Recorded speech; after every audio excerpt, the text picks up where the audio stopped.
ሰላም ተመልካቾቼ እንዴት ናችሁ? እንታና ነኝ ከአዲስ ኢንሳይት። ብዙስ ጊዜ ትዳር በጣም ድክም የሚላቸው ሰዎች አሉ።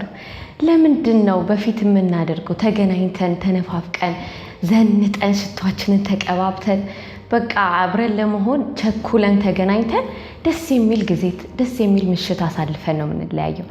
አሁን አንድ ቤት ስለኖርን ነው እንዲህ ስልችት የሚለን ወይስ ምንድን ነው ይላሉ። ባሎች ደግሞ ሚስቴ አስጠልቻት ነው መጥቼ ገና የኔ ፍቅር በየሳቃት ወይ ዞር በልልኝ የምትለኝ ምን አድርጊያት ነው።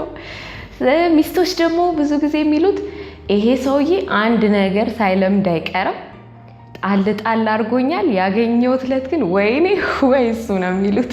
እና ካለ መረዳት ይመስለኛል መጀመሪያ ሰሞን ከትዳር በፊት የነበረው ፍቅር የነበረው ለወሲብ የነበረን ጉጉት ያኔ በጣም ሞቅ ያለ ነበር። አሁን ለምን ቀዘቀዘ? አብረን እየኖርን ልጆች ወልደን እንደውም የፍቅራችን ጊዜ በጣም መጨመር ሲኖርበት ለምንድን ነው የቀነሰው? አልጋችን ላይ ተራርቀን የምናሳልፈው ጊዜ ነው የሚበዛውና መሀል ላይ ያለው ስፔስ አንዳንዴ ብዙ ሰዎችን ደርቦ ያስተኛል። ዳርና ዳር ይዘን ነው የምንተኛው። አረ ምንድን ነው ያሉ ብዙ ሰዎች አሉና ይሄ የሆነበት ምክንያት እንግዲህ ኃላፊነት አለ፣ ስራ አለ፣ ልጆች አሉ። ይሄንን ሁሉ ስንወጣ አእምሯችን በብዙ ነገር ቢዚ ይሆናል። ከዛ ደግሞ ስሜታችን ለወሲብ ያለን ሀሳብም ስሜትም ይቀዘቅዛል። ያ ትክክል አይደለም። እስኪ ያስቡት፣ የሆነ ሰሞን ላይ የሚጣፍጥ ምግብ በየቀኑ ስትበሉ ቆይታችሁ ከሆነ ጊዜ በኋላ ደግሞ ጨው የሌለው ምግብ ሲሰጧችሁ ይዋጥልናል? በጣም ከባድ እኮ ነው አይደል? ልክ እንደሱ ነው የሚሆነው። ትዳር ከወሲብ ውጪ ሲሆን ጨው የሌለው ምግብ ማለት ነው። በጣም አሰልቺ ነው የሚሆነው።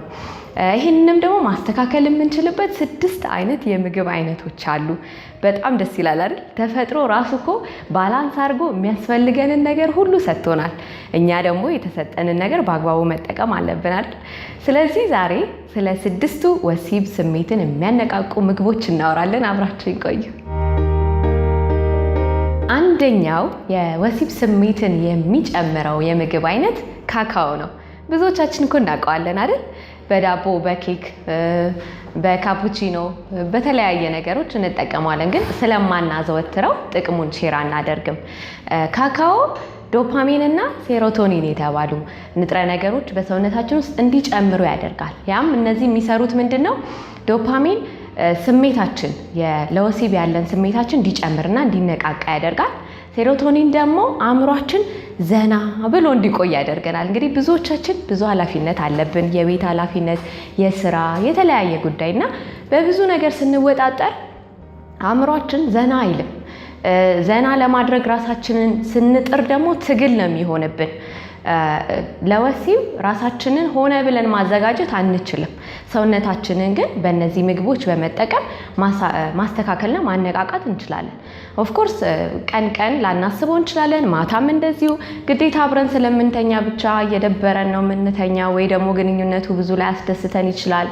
ይሄ የሚፈጠረው እንግዲህ እኛ ስሜት ስላጣን ሳይሆን ሰውነታችን በብዙ ነገር ስለተወጠረ ነው።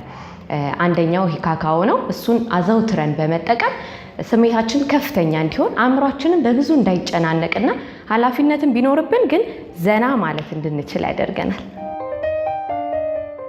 ሁለተኛው አረንጓዴ ሻይ ነው። ብዙ ጊዜ ለክብደት ለመቀነስ ነው የምንመከረው አይደል? ግሪን ቲ በተለይ ሴቶች ብዙ ታውቁታላችሁ ብዬ አስባለሁኝ። ክብደት ለመቀነስ ወይም ቦርጭ ለማጥፋት ብዙ ሰው ይጠቀመዋል። ግን ያልታወቀበት ደግሞ ሌላ አገልግሎት አለው። በውስጡ ካቴችን የተባለ ንጥረ ነገር አለው። ያ ንጥረ ነገር የደም ፍሎ ወይም የደም ዝውውር እንዲፋጠንና ወደ መራቢያ አካሎቻችን በትክክል እንዲደርስ ያደርጋል። የደም ዝውውር በአግባቡ ሁሉም ሰውነታችን ላይ ካልደረሰ እንቅስቃሴዎች ወይም ስሜቶች በአግባቡ አይሰሙንም፣ ወይም ደግሞ ማድረግ ያለብንን ነገሮች በአግባቡ ሰውነታችን ሁሉ መደረግ ያለበትን ሁሉ አያደርጉም። የመራቢያ አካሎቻችን ጋር ደግሞ ደም በአግባቡ ካልደረሰ ስሜት አልባ ነው የምንሆነው። ልክ መኪና እንዴት ነው በጣም ነዳጅ ካነሰው እንገፋዋለን አይደል? ይገፋና የተወሰነ መንገድ ይሄዳል። ከዛ በኋላ ግን ሂድልን ብንለው አይሄድም። ምክንያቱም በቂ ነዳጅ አላገኘም ማለት ነው። ልክ እንደሱ ሰውነታችን ስሎ ይሆናል፣ ይቀዘቅዛል። ለብዙ ነገሮች ንቁ አንሆንም። እና አረንጓዴ ሻይ ይሄን ነገር በጣም ያስተካክላል። የደም ፍሎ በደንብ በአግባቡ ሁሉም ሰውነታችን ጋር እንዲደርስ ስለሚያደርግ እኛ ባንለውም ስሜታችን ራሱ የተነቃቃ ይሆናል ማለት ነው። ሶስተኛው ደግሞ ቸኮሌት ነው። ሁላችሁም ፈገግ እንደምትሉ እርግጠኛ ነኝ። ብዙ ጊዜ ወንዶች ለፍቅረኞቻቸው ቸኮሌት ይሰጣሉ አይደል? ሴቶች የቸኮሌት ፍቅር እንዳለባቸው ነው የምናስበው። ግን እንግዲህ ነጮች ያለ ነገር ባህል አላደረጉትም አይደል? ቸኮሌት በውስጡ ሴሮቶኒን አለው። ሌሎችም ያሉት ንጥረ ነገሮች የሚያደርጉት ምንድነው? ሰውነታችን ለወሲብ ንቁ እንዲሆን ያደርጋል።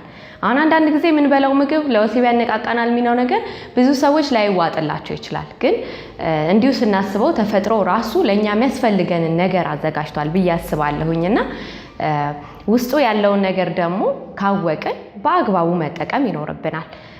አንዳንድ ጊዜ ስሜታችን ሲቀዘቅዝ፣ ፍላጎት ስናጣ ፍቅር የጠፋ ይመስለናል፣ ወይ ደግሞ ሌላ ሀሳብ ያለብን፣ ወይ ደግሞ ከፍቅረኛችን ሌላ ፍላጎት ያለን ይመስላል እና ብዙ ጊዜ አለመግባባትን የሚፈጥረው ለመለያየት ምክንያት የሚሆነው የወሲብ ስሜት ወይም እርካታን ማጣት ነው።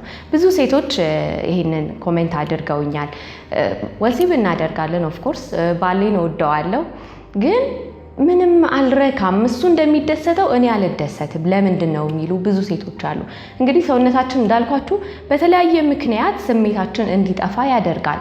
ልጅ መውለድ በራሱ ሴቶች ላይ የሚያመጣው ለውጥ አለ፣ የሆርሞን ለውጥ አለ እና እነዛ ለውጦች ፈልገን አይደለም፣ ሲስተሙ ራሱ የሰውነታችን ያንን ለውጥ ሲፈጥር እኛ ራሳችን ፍላጎት እንዳጣን ወይም በቃ ከዚህ በኋላ አስፈልገንም ብለን መሸሽ የለብንም። ምክንያቱም ደስታ ይገባናል። ለልጆቻችን ለቤተሰቦቻችን ደስታ እንደምንጨነቀው እኛም ደግሞ ደስተኛ ህይወት ልንኖር ይገባል እና እነዚህ ነገሮች በመጠቀም ራሳችንን ደስተኛ ማድረግ እንችላለን። ከወሲብ በኋላ ሁሉም ሰው ሊረካ ይገባል። ስለዚህ ወንዶች እንደሚደሰቱት ሴቶች ሊደሰቱ ይገባል። እንደዛው ሴቶች የሚሰማቸውን ደስታ ወንዶች ሊሰማቸው ይገባል እና ቸኮሌት ይሄን እርካታ እንዲሰማን ቴስት እንድናደርገው የሚረዳን ነውና ብናዘወትረው በጣም መልካም ነው። አራተኛው ፍራፍሬዎችን መጠቀም ነው። ከነዛም ደግሞ የተሻለ ጥቅም ያላቸው እንደ ወይን፣ ፖም፣ ሐብሐብ፣ አቮካዶ እነዚህ ፍራፍሬዎች በውስጣቸው የወሲብን ወይም የስሜትን የሚያነቃቁ ንጥረ ነገሮች ስላላቸው ብናዘወትረው ጥሩ ነው። የኛ ካልቸር ብዙ ጊዜ አይመችም አይደል? ፍራፍሬ ትዝ ሲለን ይሆናል ገዝተን የምንገባው ወደ ቤት። ብዙ በየቀኑ መብላት እንዳለብን አይሰማንም። ወይም ደግሞ ጉንፋን ሲይዘን ነው ብርቱካን ምናምን ብናዘወትረው። ይሄ ግን ትክክል አይደለም። በአቅማችን ማግኘት የቻልነውን ሁሉ ትንሽ በየቀኑ ብናዘወትር ሰውነታችን ራሱ በራሱ ሲስተሙን እያስተካከለ እንዳንሰላች፣ እንዳንደክም፣ እንድንነቃቃ ያደርገናል። አጠገባችን ያለውን ነገር አንዳንዴም እኮ እያየነው ሳንጠቀመው በስብሶ እንጥለዋለን እና አሁን ካወቃችሁ በኋላ ግን ለፍራፍሬዎች በጣም ቦታ መስጠት ይገባናል። ስሜታችንን ስለሚያነቃቃ፣ ደስተኛ እንድንሆን፣ ፍሬሽ እንድንሆን ስለሚያደርገን እነዚህን ፍራፍሬዎች መጠቀም ስሜታችንን ያነቃቃል። አምስተኛው ዚንክ በብዛት ያለባቸውን ምግቦች መጠቀም ነው። ይህም ቀይ ስጋና በተለይ የተለያዩ ለውዞች ላይ በጣም ከፍተኛ ዚንክ ማግኘት እንችላለን። ዚንክ በጣም ሰውነታችን እንዲነቃቃ ያደርጋል፣ የደም ዝውውር እንዲፋጠን ያደርጋል። እንግዲህ በተለያየ ህመም ሰዎች የደም ዝውውራቸው ስሎ ሊሆን ይችላል እና ይሄንን ደግሞ በመመገብ ካላስተካከል ነው መድኃኒት በመውሰድ ወይም ደግሞ የተለያዩ ቪዲዮዎችን በማየት ራሳችንን ትግል ውስጥ መክተት አይኖርብንም። በተለይ ትዳር ውስጥ ደግሞ ብዙ ኃላፊነትና ብዙ ጫና ስለሚበዛብን ወደ ወሲብ የሚመሩ ነገሮች ብዙ የሉ። ያንን ደግሞ እኛ ራሳችን ባሎችም ሚስቶችም በተቻላችሁ አቅም ይህንን ጥረት ማድረግ ይኖርብናል ማለት ነው። ስድስተኛው የሸንኮራ ጭማቂ ነው። አብዛኛውን ጊዜ ለጨጓራ ጥሩ ነው እየተባለ ሲወሰድ እኔም አይቻለሁኝ።